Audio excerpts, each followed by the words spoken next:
Selamat datang di materi kuliah studi produk nutraceutical. Pada pertemuan kali ini kita akan membahas senyawa dari tanaman yang bermanfaat sebagai nutraceutical. Sebagai yang kita pelajari bahwa pada tanaman tersebut terdapat namanya metabolit profiling. Tanaman itu terdapat metabolit sekunder. Nah, metabolit sekunder di sini merupakan hasil dari proses sampingan dari fotosintesis, di mana pada fotosintesis bertemunya dengan CO2 dan H2O, nantinya di sini akan menghasilkan C6H12O6 dan oksigen. Nah, nantinya senyawa C6H12O6 tersebut akan masuk ke dalam siklus sel yang lain sehingga dapat menghasilkan berbagai macam metabolit sekunder. Untuk lebih jelasnya kalian sudah pelajari di materi fitokimia. Nah, yang akan kita pelajari hari ini adalah efek dari kafein, kurkumin, quercetin, resveratrol, dan antosianin. Untuk kafein sendiri saya ambilkan dari buku yang sudah ada di Microsoft Teams. Kafein sendiri itu terdapat pada beberapa makanan dan hidangan. Contohnya, kita bisa mendapatkan kurkumin dari kopi espresso, atau kita bisa dapatkan kafein dari kopi reguler, atau juga kita bisa dapatkan kafein dari energy drink. Lalu setelah itu untuk kafein sendiri kita bisa peroleh dari black tea, green tea, dan beberapa minuman soft drink seperti Coca-Cola. Lalu ada beberapa dari minuman coklat. Nah, untuk dari makanan kita bisa mendapatkan kafein dari berbagai macam tanaman, antara lain kita bisa peroleh dari coklat atau tanaman yang berupa biji kopi. Lalu ada dark coklat, lalu ada coklat susu, dan ada coklat pada brownies. Nah, untuk kafein sendiri itu sebenarnya umumnya didapatkan dari kopi. Nah, untuk kafein sendiri dia strukturnya seperti yang di sebelah kiri tersebut, di mana memiliki nama IUPAC 137-trimetilpurin 1,2-dion, di mana kafein di situ adalah merupakan turunan purin. Nah, untuk kafein sendiri dia memiliki kemiripan dengan gugus adenosin, di mana pada gugus adenosin tersebut merupakan salah satu protein atau juga bisa dijadikan penyusun dari DNA.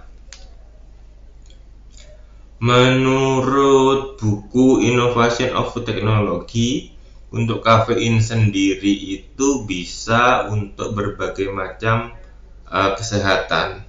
Antara lain kita bisa memanfaatkan kafein yang terdapat pada makanan sebagai antimikroba, neuroprotektif, antioksidan, kardiovaskular agent. Jadi dia bisa menghambat atau membantu apabila terjadi kelainan kardiovaskuler, dan yang terakhir antidiabetes.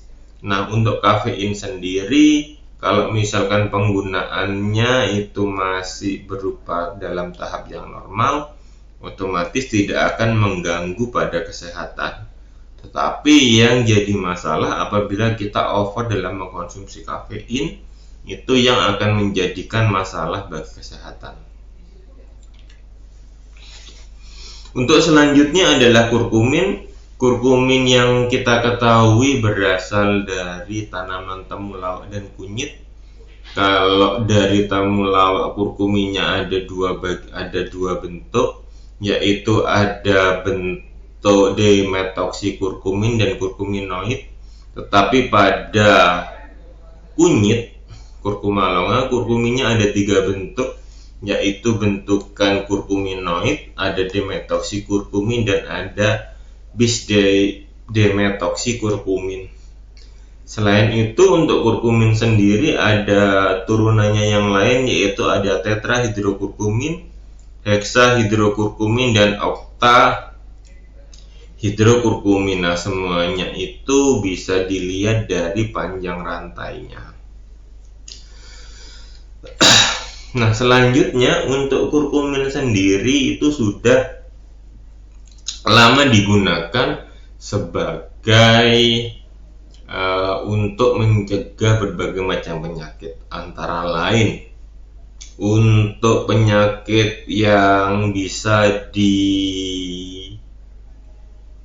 dicegah dengan adanya kurkumin, yaitu adalah dari kanker.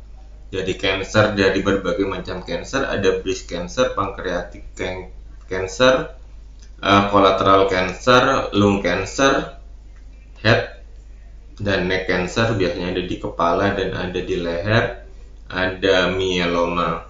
Selain itu, untuk kurkumin sendiri juga bisa digunakan untuk mencegah penyakit saraf, antara lain stroke, Alzheimer, Parkinson, Huntington, head trauma, dan penuaan. Selain itu, untuk kurkumin sendiri juga bisa digunakan untuk mengobati antiinflamasi, antara lain untuk osteoartritis (OA), rheumatoid arthritis (RA), colitis, Crohn's disease, inflammatory bowel disease, dan peptic ulcer. Nah, selain itu, kurkumin sendiri juga bisa digunakan untuk membantu pada terapi pasien diabetes mellitus. Dengan mengkonsumsi kurkumin, maka proses untuk pemecahan dari glukosanya biar terdeposit menjadi glukagon menjadi lebih tinggi. Tetapi kekurangannya apabila kita menggunakan kurkumin sebagai antidiabetes, kemungkinan akan terjadi nafsu makan yang meningkat. Oleh sebab itu, biasanya diberikan pada dosis tertentu. Lalu ada digunakan pada neuropati diabetik, bisa digunakan pada pasien keadaan lupus. Selain itu, untuk penyakit kardiovaskuler yang bisa dibantu dengan adanya kurkumin adalah arteriosklerosis, akut coronary syndrome. Jadi untuk arteriosklerosis itu ada plak penyumbatan, nantinya penyumbatan tersebut akan menghasilkan banyak peroksida. Peroksidanya akan dibersihkan oleh adanya kurkumin, dan nantinya plaknya tersebut akan perlahan-lahan bisa dikikis. Lalu untuk psoriasis dan alkohol intoksinasi, seperti yang kita ketahui, salah satu fungsi dari kurkumin adalah hepatoprotektor, di mana apabila orang yang keracunan dari alkohol, kita bisa berikan dosis kurkumin. Nah, ini untuk penyakit yang bisa dibantu dengan kurkumin, yaitu adalah penyakit stroke, Alzheimer ini biasanya lupaan, epilepsi, nyeri, lalu obesitas, depresi, dan diabetes. Untuk kurkumin sendiri, dia menurut review artikel yang dilakukan oleh Bharat B. Agarwal dan kawan-kawannya, kurkumin itu bisa menjadi suatu senyawa yang bisa digunakan sebagai multi target pada berbagai macam penyakit kronis. Antara lain kita bisa gunakan kurkumin untuk reseptor. Di sini ada reseptor yang bisa dipengaruhi, lalu ada di apoptosis regulator. Jadinya nanti kalau misalkan masuk apoptosis regulator ini akan digunakan untuk sel kanker, ada proses transkripsi, enzim faktor tumbuh, enzim sitokin dan kinase. Nah, dari berbagai macam senyawa tersebut, maka satu senyawa kurkumin tersebut bisa digunakan, bisa mempengaruhi berbagai macam tahapan pada proses sintesis protein dari sebuah sel. Nah, untuk kurkumin sendiri kita bisa gunakan seperti tadi, untuk digunakan untuk penyakit Alzheimer, untuk cancer, bisa juga digunakan untuk membantu pada pasien yang mengalami imunodefisiensi sindrom, dan juga bisa digunakan untuk antiinflamatori, obat antiinflamasi, juga bisa digunakan untuk berbagai macam penyakit. Nah, setelah kurkumin, kita lanjut ke proses ke senyawa selanjutnya. Senyawa selanjutnya adalah quercetin. Jadi quercetin struktur kimianya seperti tertera pada slide. Untuk quercetin sendiri, dia ada pada berbagai macam tanaman, antara lain ada pada tanaman beri-berian, apel pada kulitnya, lalu ada ceri, ada pada cranberry, dan berbagai macam tanaman lainnya. Ini adalah sedikit dari tanaman yang mengandung quercetin. Kalau kalian mau tahu lebih banyak lagi, nanti kalian bisa search di Google, nanti kalian bisa mengetahui tanaman apa saja yang mengandung quercetin. Nah, untuk quercetin sendiri, dia bisa digunakan untuk dua penyakit besar, yaitu bisa digunakan untuk penyakit gangguan kardiovaskuler dan neurodegenerative disease. Jadi untuk quercetin sendiri, dia bisa mempengaruhi dari respon antioksidannya. Quercetin merupakan senyawa yang memiliki aktivitas antioksidan yang cukup tinggi, sehingga dari aktivitas antioksidannya tersebut kita bisa quercetin tersebut bisa untuk meningkatkan sel yang survival.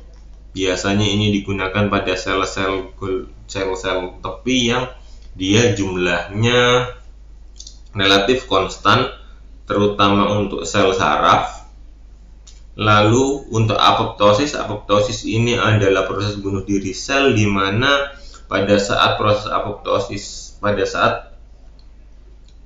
sel tersebut pada usianya harus mati, nanti selnya akan dibantu kematiannya dengan adanya quercetin, dan bisa digunakan untuk antiinflamasi.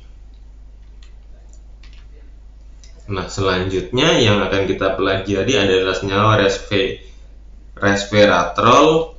Resveratrol sendiri dia ada dua isomer, yaitu cis isomernya dan ada isomer transnya. Ada posisi cis, ada posisi trans. Dimana kalau pada posisi trans itu dia saling bersilangan posisinya, tetapi pada posisi cis posisinya sama. Nah, untuk resveratrol sendiri ada berbagai macam aktivitas, antara lain untuk anti tumor, phytoestrogenik activity, artinya resveratrol tersebut bisa digunakan untuk meningkatkan dari hormon estrogennya. Lalu setelah itu kita juga bisa digunakan untuk resveratrol tersebut bisa digunakan untuk pencegahan dari arteroma.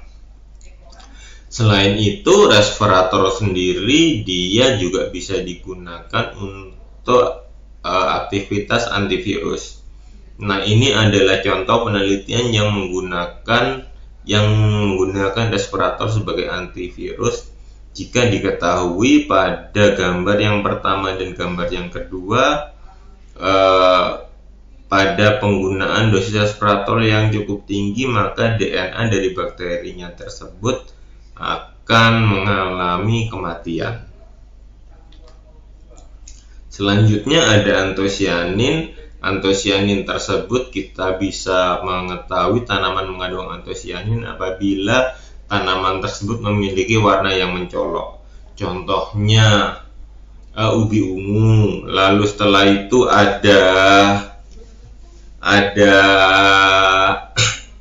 selain ubi ungu ada bunga telang. Dari berbagai macam bunga tersebut kita bisa melihat bahwa tanaman tersebut mengandung antosianin. Antosianin tersebut ada berbagai macam struktur, ada berbagai macam bentukan, antara lain ada pelargonidin, cyanidin, peonidin, delphinidin, petunidin, dan malvinidin. Nah, untuk antosianin sendiri dia untuk senyawanya kita bisa mengubah senyawanya tersebut adalah dengan pada gugus posisi R1 dan R2-nya. Apabila gugus R1 dan R2-nya kita ganti dengan gugus H, maka menjadi pelargonidin. Keunggulan dari senyawa antosianin tersebut, dia bisa mengubah warnanya dari pada pH yang berbagai macam. Nah, kita bisa melihat di sini apabila pada pH 1 dia berwarna merah, pada saat pH 4 dia berwarna biru.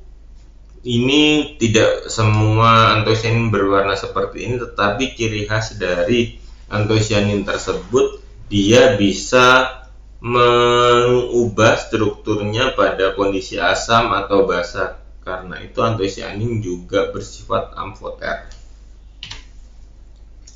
Demikian untuk materi kali ini. Terima kasih. Apabila ada pertanyaan, mari kita berdiskusi di Microsoft Teams. Terima kasih.